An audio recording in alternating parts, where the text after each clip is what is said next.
And I'll just do one more product comparison. So broccoli in California, the season runs from September all the way over the winter to June. Ours only goes for 3 months, from July to September. So once again, the climate means so much. I'll use one more example in case you haven't quite gotten it yet.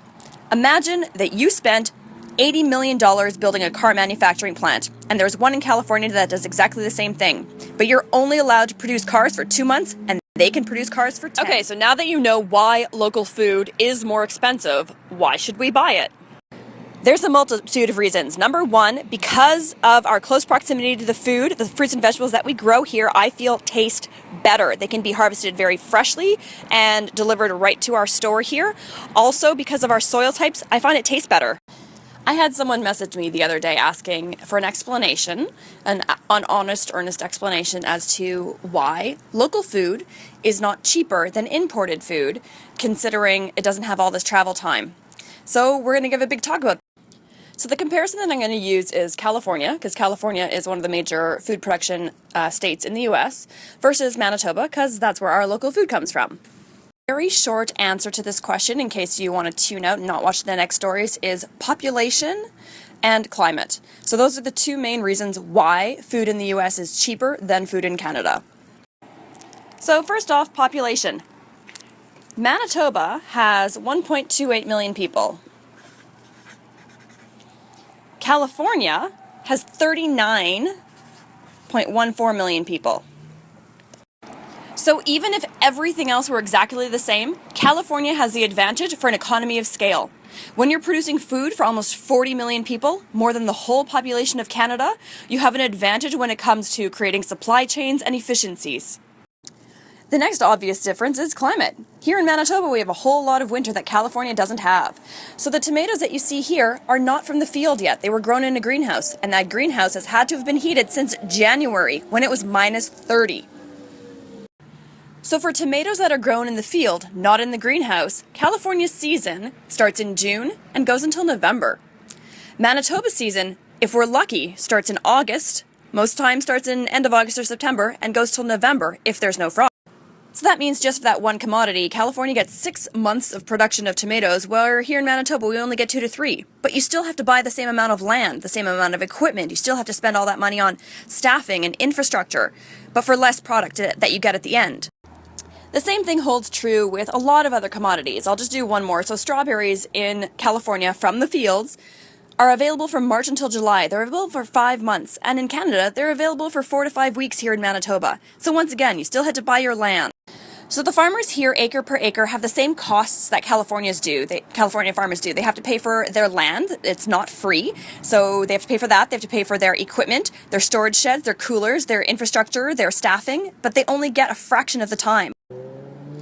So that's the climate reason as to why imported food is often cheaper than local food. The other reason is population. So with a population of 39 million people versus 1.28 million people, we just don't have the same supply chains they have in the States. So farmers in California, because they can grow product for so long and they have a ready population right there to buy their product, they have huge amounts of infrastructure that they can put into place to make them more efficient and to have a vertically integrated operation. And I'll explain what that means. One of the largest produce farmers here in Manitoba has housing for their staff. They have huge walk-in coolers, this big, massive bit of infrastructure, and they're trying to make a go of it on this very short growing season that we have. And they ship their product all over Canada. Meanwhile, a majority of the farms in California have this. They've got this massive amount of infrastructure, they have housing for their staff, everything right there, and they often also have processing right on the farm, and they have their own trucks. They are so big that they can pick enough grapes to fill a semi.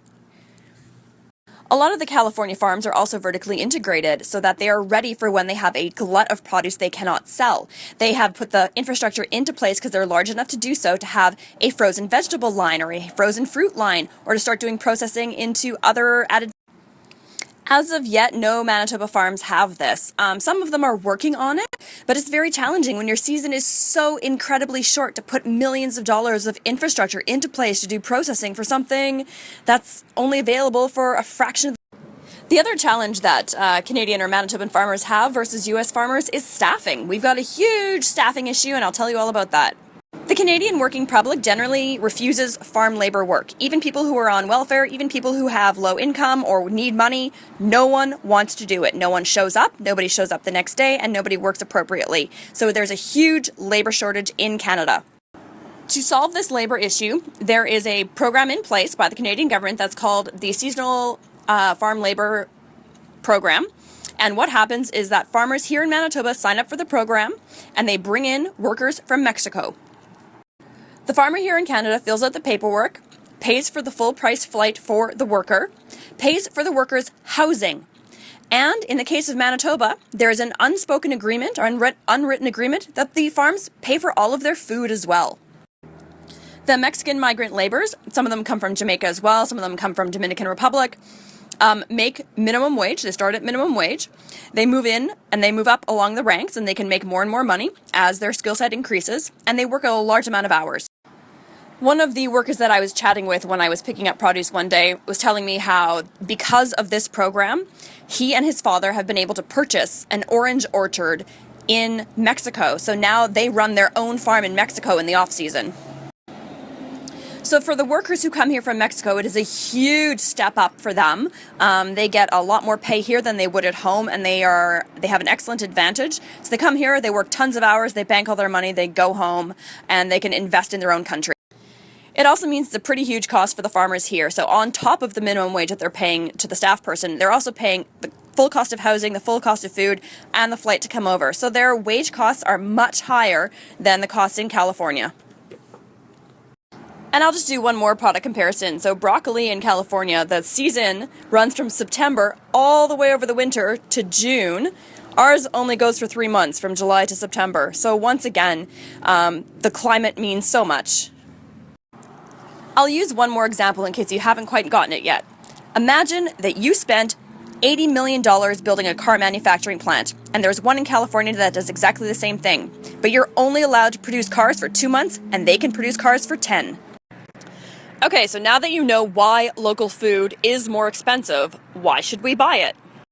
There's a multitude of reasons. Number one, because of our close proximity to the food, the fruits and vegetables that we grow here, I feel taste better. They can be harvested very freshly and delivered right to our store here.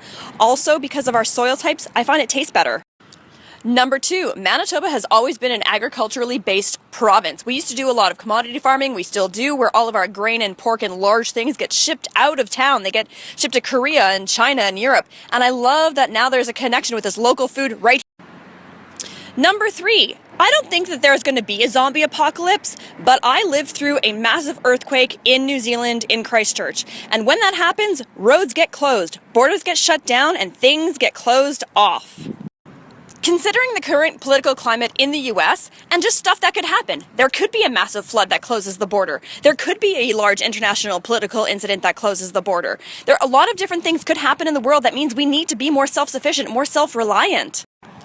And so building local food systems right here, growing food right here, and knowing your farmer and knowing where stuff comes from, and supporting local food wherever you may purchase it, to me, is just a great big safety net for our country and our people. Over the last 10 years, we've seen that because a lot of the population has been willing to spend more money on food, farmers have started doing more interesting things. In the 1980s and 90s, when people were incredibly cheap when it came to food, there was no innovation in farming. So now that a local foodie culture has been born, we're finding more innovation in farming. You see microgreens in stores, you see interesting heirloom varieties and heritage breeds of animals and all of this really cool stuff that's going on, and none of that would happen if we all just bought the cheap food from California. So there you go. Buy local food, invest in your health, invest in rural Manitoba, and invest in a little bit of security for Canada if the zombie apocalypse does hit.